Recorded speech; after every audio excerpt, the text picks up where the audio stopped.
Hello mga kabayan, kumusta kayo? Magandang buhay. Welcome po muli sa aking YouTube channel, Analisa Reality Vlog.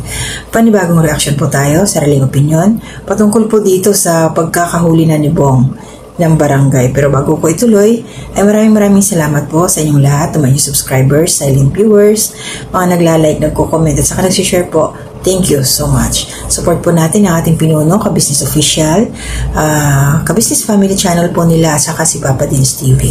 And also, ang ating mga kagwangs po, pito na sila.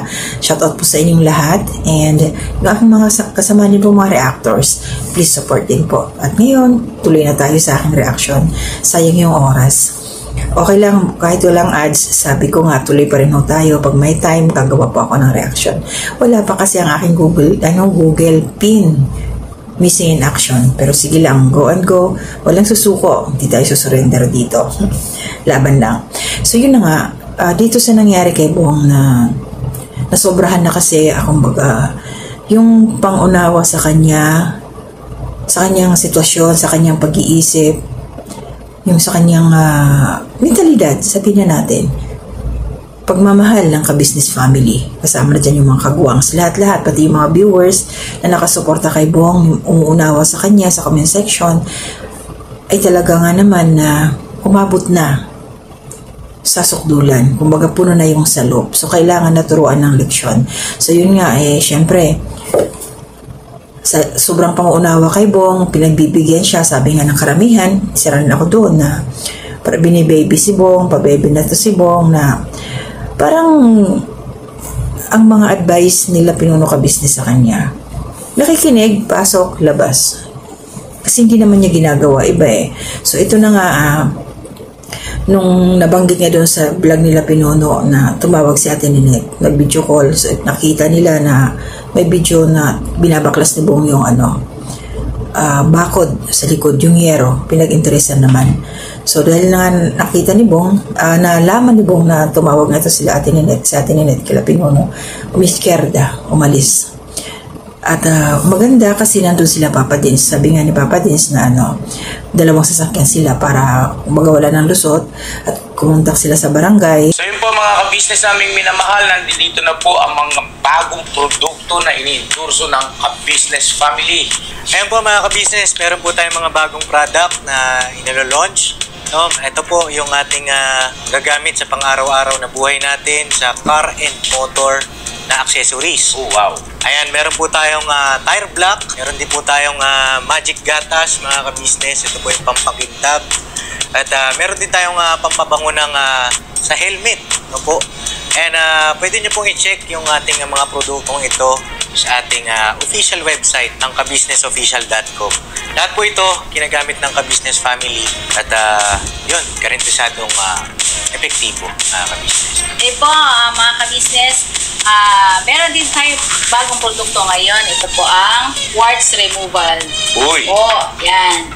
At saka meron din po siyang cream. Effective din po yung mga ka-business. Konting patak na lang po.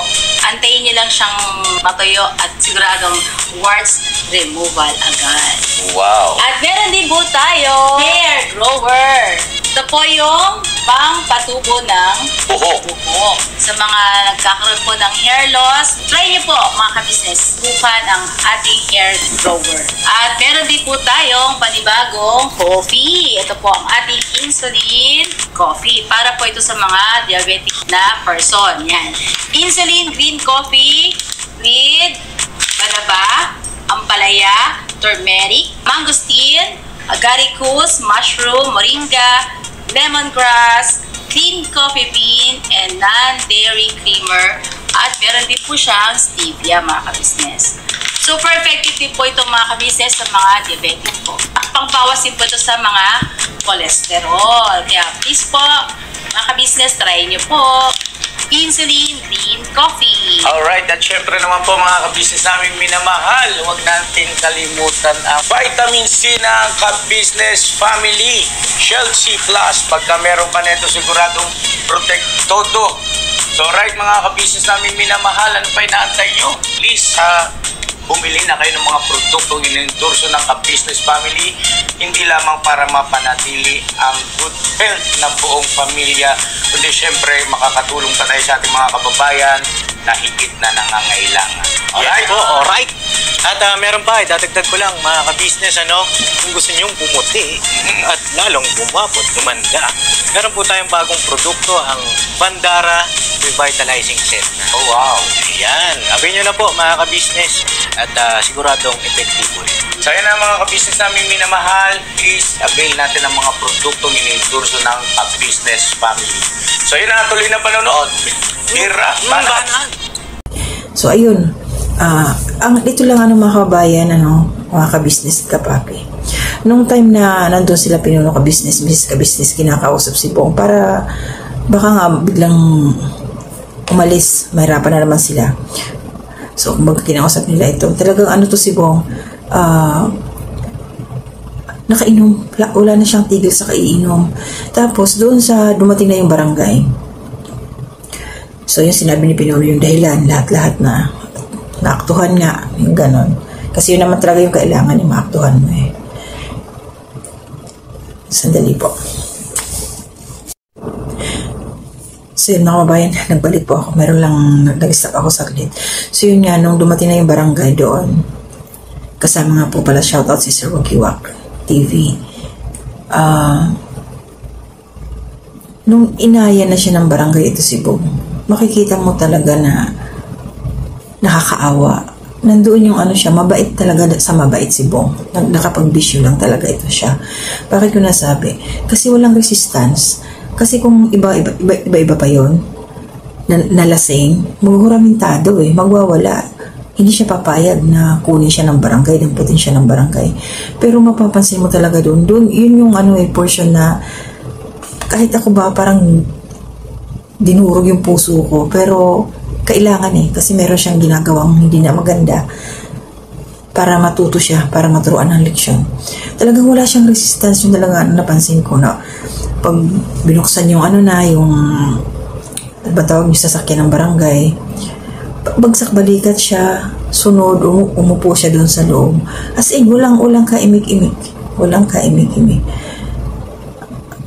Talagang, mabait pa rin siya, sa mabait, ganon. Lang talaga, nalulong lang talaga to sa hindi magandang bisyo, tsaka sa mga barkada na mga masasamang impluwensya sa kanya. Diba? Aminin, maraming naiyak, maraming nalungkot, pero syempre sa kabila nun, hindi natin pwedeng konsentihin yung mga ginagawa ni Bong. Alam natin yun, kasi kung halimbawa sa pamilya natin nangyari yun, halimbawa lang, wag naman meron tayong anak na makulit, salbahe, pasaway, gumagawa ng hindi maganda, dahil ba mahal mo, kumbaga, sige lang, itutuloy mo lang, kakampihan mo yung mga maling gawa ng anak mo, di ba hindi? May mga konsentidor ng magulang, pero pag ako, ayoko, hindi ako ganon. So yung ginawa nila Pinuno ka-business, hindi yung, tama lang yun, tama yung moves nila. Kasi sobra na Dahil yun ang, yun ang paraan para may masmasan ang utak ni Bong. Sana matuto siya. Ma-realize na yung kanyang mga pinagagawa. Sana talaga. Na hindi yung, dahil yung time lang ngayon, dahil nasa kulungan siya, mamaya paglabas, balik na naman ng ganun. Pero sana, alam ko meron pang mga ibang gagawin pa yan sila Pinuno. Kay parehab or tuluyang ipakulong, hindi natin alam kung ano yung pwedeng gawin. Kasi, pabayan natin sa batas na lang kung ano yung proseso nila. At ngayon, masaya tayo, kahit malungkot, dahil alam natin na makalilimitahan na yung bisyo ni Bong. Kasi, paano na lang kung halimbawa, hindi siya, hayaan lang siya nila ka-business. Yun ang ginagawa niya, pabayaan. Hanggang sa maging skeleton na nga yung bahay niya. Paano kung wala nang makuha doon sa bahay niya? Kaninong bahay naman siya mangunguha ng kalakal? Kasi nga wala siyang makain, wala siyang may tustos sa kanyang mga bisyo. Paano kung sabi nga ni Pinuno, kung iba ang makakita sa kanya, mapatay na lang siya, patayin siya, diba? Kaya mas maganda yung ginawa ngayon na naagapan sa ganong sitwasyon. Nakakalungkot, pero tiwala tayo sa mga plano nila Pinuno ka-business at pag-pray natin si Bong na tuluyan na siyang magbago. So yun lang po yung aking reaction ngayon. Tabayan na natin ang mga susunod pang mga pangyayari kay Bong, kung ano talaga yung magiging final na desisyon nila Pinuno Ka Business, kung dadalhin ba sa munti, kukulong, or kung ipaparehab ulit. So, antayin po yung ating aabangan. Kasi sabi nga nila, marami talaga, kahit ako, pag ipinarehab yan, ilang buwan lang, isang taon sabihin natin. O paglabas, balik na naman doon sa lugar nila. So, ganun at ganun pa rin, paulit pa rin. Diba? Nakakapagod yung ganun. So, kailangan yan, pag halimbawa, na-rehab, nakulong, kung ano man, pag lumabas si Bong, hindi na siya doon uuwi. Ang tanong, saan siya dadalhin? Kailangan mailayo siya doon sa lugar nila. As in, malayo na hindi siya basta-basta makakauwi. So, ingat po tayo lahat, mga kababayan. Maraming salamat po sa patuloy na suporta ninyo. Shout out po, maraming salamat.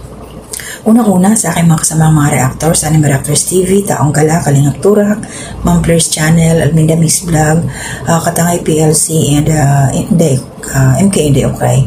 And sa mga kagwangs po, shout out din, Kagwang Inday Official, Kagwang Bay Papaya Official, Kagwang Buknoy Official, Kagwang Bornok Official, Kagwang Bugi Official, Kagwang Damulag Official, at ayan si Kagwang Bong Official na naghihimas rehas muna, pansamantala lang yan, pag-pray natin siya.